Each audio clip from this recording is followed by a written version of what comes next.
नमस्कार। देश काल में आपका स्वागत है। मैं हूं मुकेश कुमार। दोस्तों, ये हमेशा से माना जाता रहा है कि अगर जुडिशरी को, न्यायपालिका को स्वतंत्र रहना है, निष्पक्ष रहना है, तो उसे एग्जीक्यूटिव यानी कार्यपालिका से एक सुरक्षित दूरी बनाकर चलना चाहिए। यानी इन दोनों के बीच एक लक्ष्मण रेखा है जिसे लांघा नहीं जाना चाहिए। न तो सरकार की तरफ से लांघा जाना चाहिए और न ही जुडिशरी की तरफ से उस तरफ जाना चाहिए।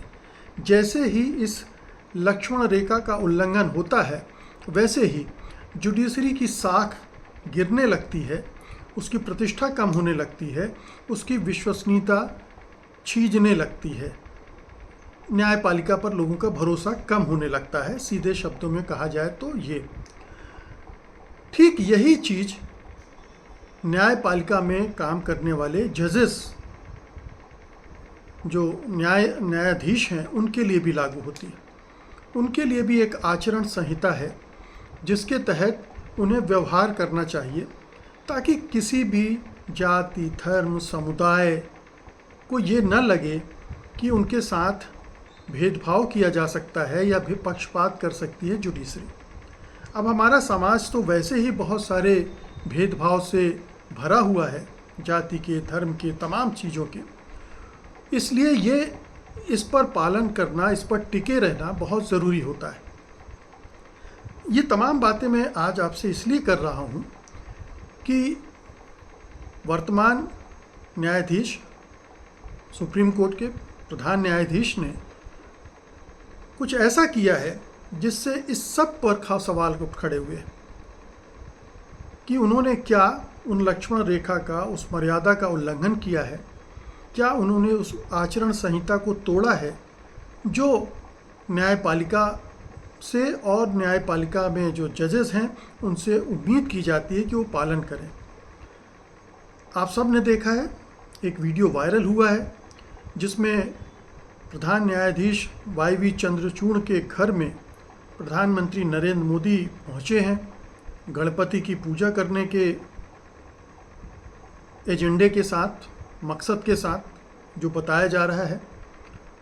उनके साथ चंद्रचूड़ भी खड़े हैं, वो भी पूजा कर रहे हैं, उनकी पत्नी घंटी हिला रही हैं। अब ये वीडियो वायरल हुआ है और इसने बहुत सारे सवाल खड़े कर दिए हैं जो मर्यादा, लक्ष्मण रेखा और आचरण संहिता से जुड़े हुए हैं। आज तक तो ऐसा नहीं हुआ। पहले किसी भी सुप्रीम कोर्ट के प्रधान न्यायाधीश ने कोई आयोजन किया हो घर पर और उसमें प्रधानमंत्री को बुलाया हो और उसका फिर प्रचार किया हो। प्रधान न्यायाधीश के घर में ये घटना हुई, उसका वीडियो बना और प्रचारित किया गया। इसका क्या मकसद हो सकता है? सबसे पहले तो सवाल उठाया जा रहा है कि क्या चंद्रचूड़ ने इस आयोजन के लिए प्रधानमंत्री को आमंत्रित किया था? अगर नहीं किया था तो प्रधानमंत्री ने किस इरादे से, किस एजेंडे के तहत उनके घर जाने का फैसला किया? क्या उन्हें करना चाहिए था? क्या उन्हें पता नहीं था कि वो ऐसा करेंगे तो न्यायपालिका की छवि पर क्या असर पड़ेगा, उसकी विश्वसनीयता पर क्या असर पड़ेगा? और सबसे बड़ी बात, आप चंद्रचूड़ के घर पे जा रहे हैं तो उनकी विश्वसनीयता का क्या होगा? यहाँ मैं अभी ये सवाल नहीं उठा रहा हूँ कि चंद्रचूड़ की विश्वसनीयता कितनी है, क्योंकि सोशल मीडिया भरा पड़ा है चंद्रचूड़ की इंटीग्रिटी को लेकर, उनके फैसलों को लेकर।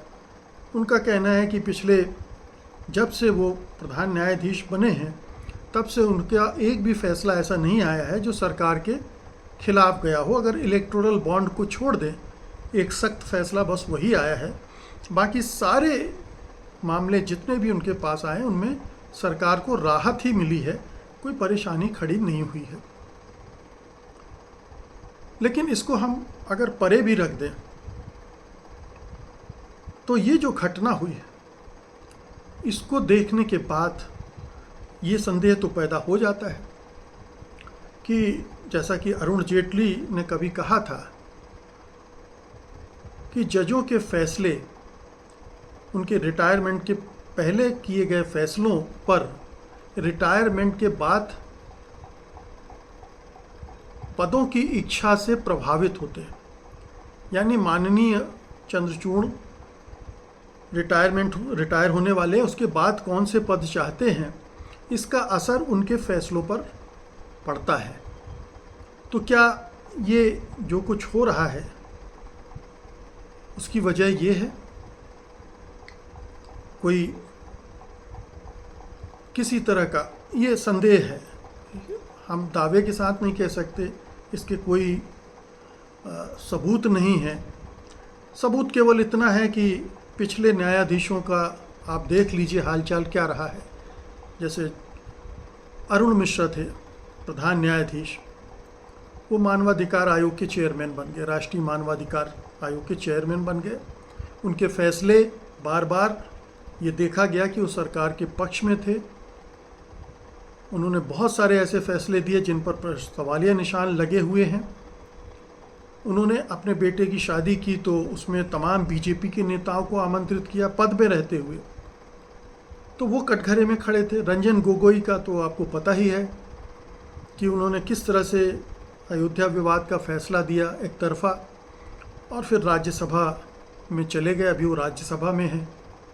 ऐसे दूसरे भी चीफ जस्टिस हों या दूसरे लोअर जुडिशरी में भी ये सब खेल चल रहा है। तो उसके आधार पर ये संदेह होना लाजमी है कि आखिरकार चंद्रचूड़ ये कर क्या रहे थे। तो पहली बात तो ये कि क्या उन्होंने बुलाया था? अगर बुलाया था तब तो इसके लिए वो पूरी तरह से जिम्मेदार हैं कि उन्होंने लक्ष्मण रेखा लागी, मर्यादा लागी।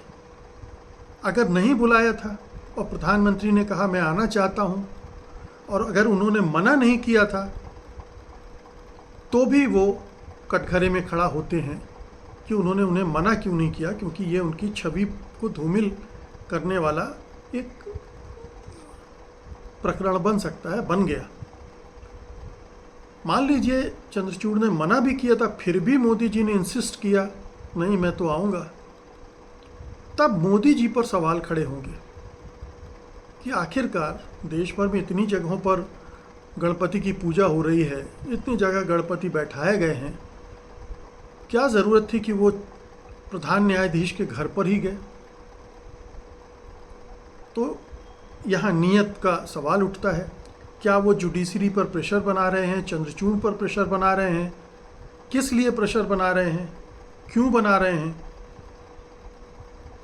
क्या ऐन चुनाव के समय, महाराष्ट्र में भी चुनाव होने वाले हैं, और वो जो मराठी वेशभूषा में पहुंच गए वहाँ, क्या वो इस आयोजन का इस्तेमाल कर रहे थे अपने चुनाव के लिए? क्योंकि हम सब जानते हैं कि मोदी जी चुनाव 24 घंटे चुनाव सोचते हैं और हर उनका कदम चुनाव के लिए होता है। तो क्या ये भी चुनाव की तैयारी थी, या कुछ और ऐसे सरकारी मामले हैं सुप्रीम कोर्ट में जिनके को लेकर वो चिंतित हैं?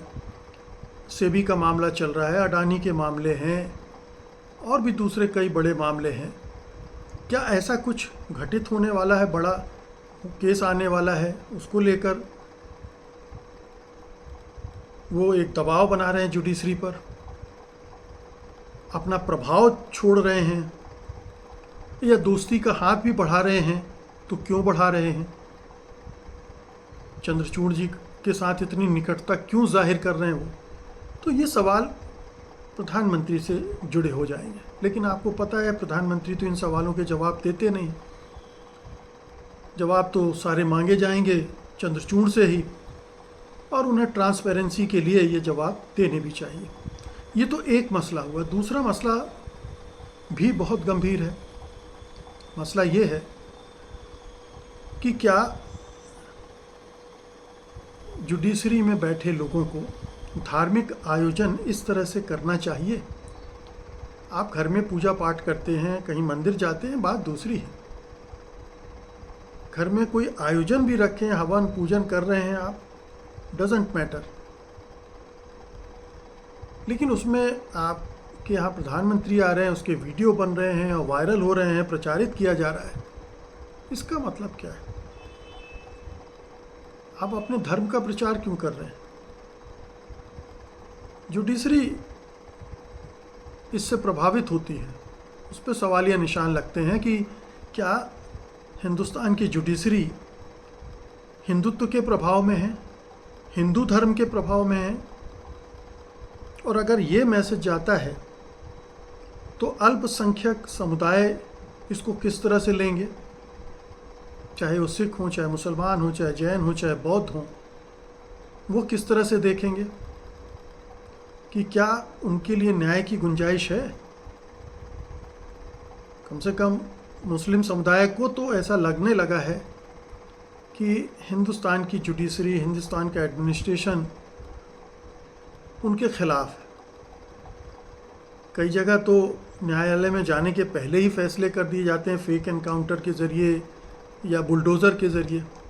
जो पहुंचते हैं वो धार्मिक सांप्रदायिक पूर्वाग्रहों से प्रभावित होकर उनमें बहुत कुछ फैसले दिए जाते हैं।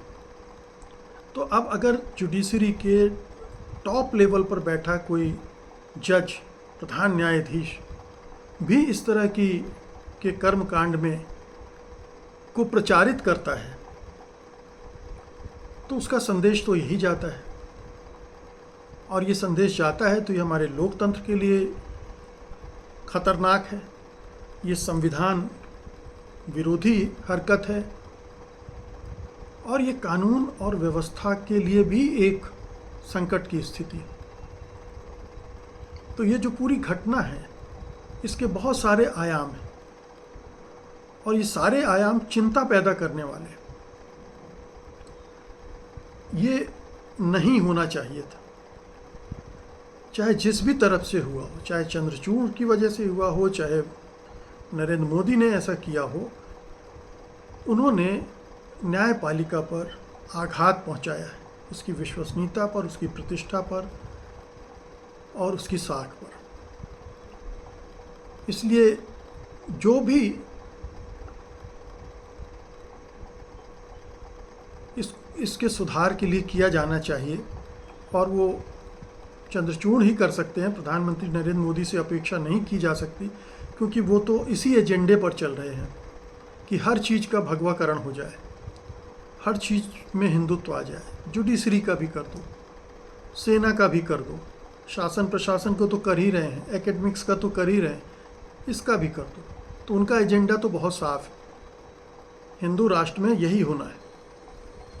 लेकिन अगर चंद्रचूड़ हिंदू राष्ट्र वाले नहीं हैं तो उन्हें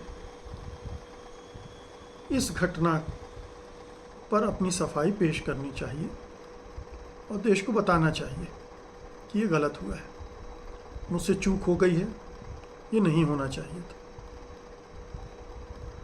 बहुत बहुत शुक्रिया आपका, धन्यवाद, नमस्कार।